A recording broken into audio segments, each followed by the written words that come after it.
Hi everybody, it's Sarah. This is Wednesday, August 14th, and this is this week's edition of the Alejomie Report. So let's start with last week. Almost as soon as I put up the report last week, it came out that he added a second show in London and subsequently sold out that second show. It's very exciting. I'm super excited about it. I'm not really surprised. London has a huge music scene and a lot of artists go there. My doctor went there to play a show. I do have to say, though, Hollywood Records must love him at this point because, as far as I can figure, the cost of his advertising has to be close to nothing. He has literally sold out 2 tours at this point with just announcing an artist pre-sale. So, sky is the limit. And, Lionel Richie was absolutely right about this.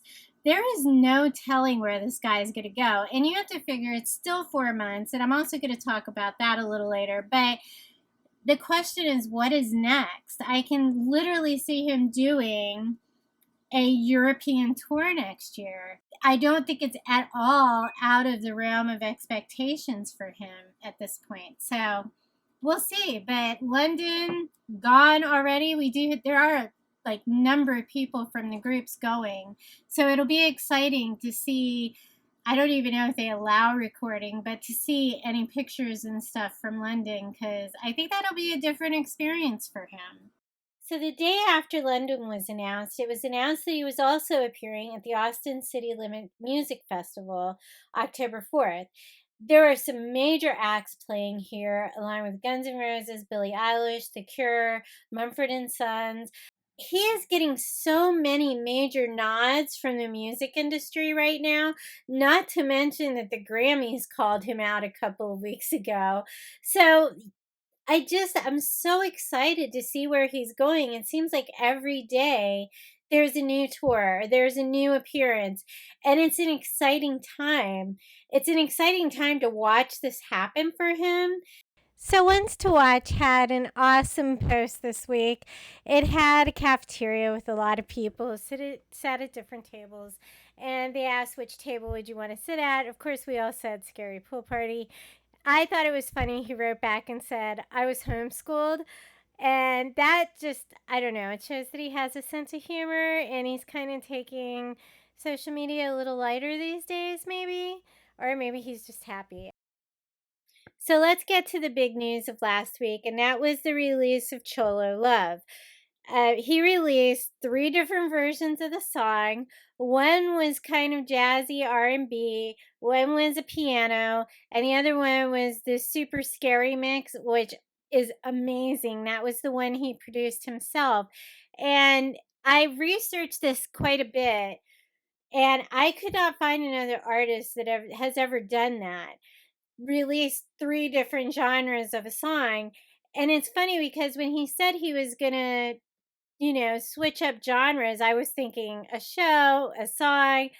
I didn't even consider the fact that he would do the same song in 3 different styles, which, not surprising, but completely awesome. My favorite is the super scary mix. I love the dance vibe of it, and I think I love anything he does. What I think is going to be interesting is to see if he does this a lot. One, because he easily got $10 for me just buying all the different versions.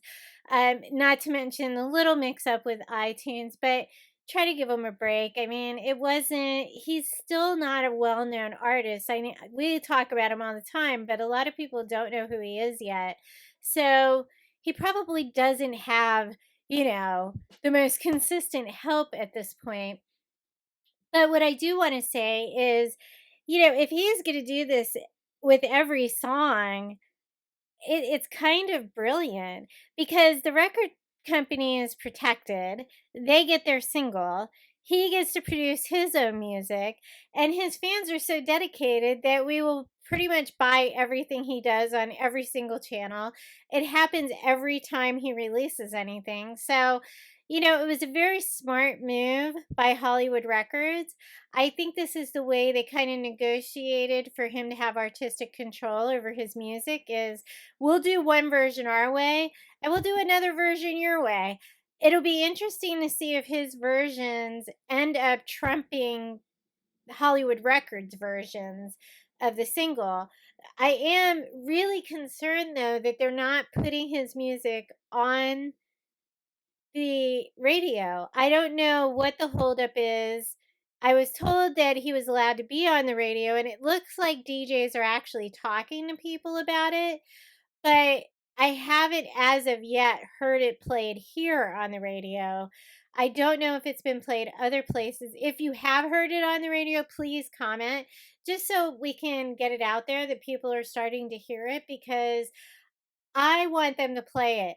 I think they're banking on his following a little too much. You know, they don't really do a ton of advertising for him, which is understandable. They don't need to advertise his tours, they sell out pretty much on their own. But they do need to play him on the radio to expand that following. I'm hoping that they do it soon. So, anyways, if you have heard him anywhere, please comment so that I can add it to the report and let people know that they are playing him. I'm still looking into it, but as far as I know, nobody's heard it yet. So, moving on. August 12th was Homie's birthday, and he spent the day at Disneyland with Bex and some friends, Jordi. It looked like he had a couple other friends there. There's a couple pictures above. But it fueled a lot of rumors in the Homieverse about whether him and Bex were dating again. But I think that if they are dating, whether it's true or not, I think it's going to be a long time till we actually know that for sure. He's been fiercely private from the beginning of American Idol. I don't think that's going to change. So at this point, for me, it's all speculation. I don't mind the fan theories as much as some people. Some of them, you know, they're a little funny. But all in all, like, I think it's fun to talk and speculate about what he's doing and what he's up to. I'd love to know that he's happy and in love. I think that that would make me happy, but he's not down with that. So I'll just wait until he's ready to let people know, and then I will report on it. But otherwise, I think it's all speculation at this point. Him and Bex could just be friends. I mean, they were hanging out. They weren't particularly close in the picture either. So if they are dating, if they aren't dating, I don't think we're going to know for a while. On Tuesday, it was announced that he was going to revere Maya at Mexico with Dave Matthews and Tim Reynolds. Right? I wish I had like $1,000,000. It's probably the only time in my life I wish I had the money to be a groupie. Just kidding. I wouldn't really be a groupie. But it just keeps going and going for him. And I'm very, very happy that he's at least getting some of the attention that he deserves. I'm a little stressed. I heard that Wade was played on the radio, and I'm not sure what's up with all this, but I'm at this point I'm considering starting a petition to get him on the radio, because I feel like more fans saying and calling would convince them that, hey, like, let's get this guy out there. But anyway, he also posted on Instagram several times this week. One post telling us that he had a lot more music coming, and he followed that up with a post that was taken down. We have it in our file section. It was donated by Shara Hoffman, and you know, the song was great, but he posted a song the following day, which I just absolutely love. You know, it's talking about falling down in love with you, and I don't know. I can't wait to hear it. I hope it's on the album that's coming out, but we'll see. His social media numbers are continuing to fall a little bit. Nothing concerning. You have to figure he has a couple thousand bots following him for followbacks.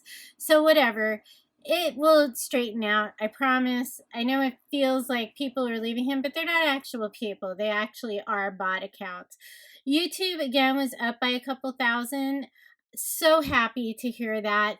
YouTube, I think, is really going to be important in the years to come. So I think he needs not only that advertising money, but also that fandom, because I think that each channel has its kind of own thing going on.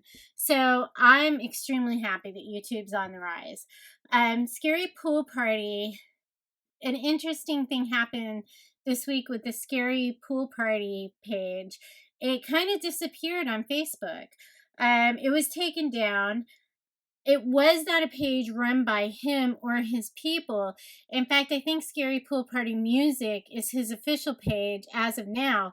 But now with that page gone, I'm wondering if Hollywood Records didn't kind of step in and say, hey, you know, this isn't the artist and we want his music, or we want his page back. So hopefully that'll get it straightened out. It does leave in question, though, one of the biggest groups on Facebook is the Alejandro Aranda fan club. It's run by the account that was Scary Pool Party. It had 68,000 followers or whatever. But now that's gone, and the group moderator's been changed to the group. So I don't know what's going on with that. I haven't heard anything, but the fan page is still there. Hopefully, he'll get his own name. I think doing Scary Pool Party Music was kind of a last resort for his management team. So we'll see. Spotify and YouTube were the big gainers this week, and all his videos made some progress. Actually, Choler Love is doing really, really well. It had 60,000 views already, and it's only been, a couple days. So I'm excited to see what that does. I did include those new videos in the numbers this week. And last but not least, I have a big announcement. We are starting a podcast, and it's just meant to be fun, but we're going to call it scaryFANparty. It's going to be a monthly podcast about everything Scary Pool Party, but a little more conversational with guests. I'm trying to get guests that are really involved in his success and that really are, super fans of his, and that we can just talk about what's going on, whatever is going on with him at the moment. I do have a couple people lined up. One is a sound producer for Billboard magazine. Jim is my first guest, and we're doing that actually tomorrow. So I think it'll be fun, and we can discuss all the tea on Homie and kind of just conversate about it. My other announcement is the giveaway for next month, which I'm super excited about. I ordered it. It is a customized Yeti water bottle with Scary Pool Party and his symbol on it. I haven't gotten it yet, but it will be here shortly, and then I will post pictures of it. I don't really like posting things until I actually have it in my hands. That's it for this week. If you guys have any questions or if you have any news, please at me or at Homie Nation, and so I can see it, because I'm really interested, especially in the radio stuff. I don't know if somebody wants to take on the job of starting a petition, but I think we need to do that, to get him on the radio and convince radio stations that we really are just not going to stop until they play him. So anyway, have a great week, everybody, and I will talk to you guys later. Bye.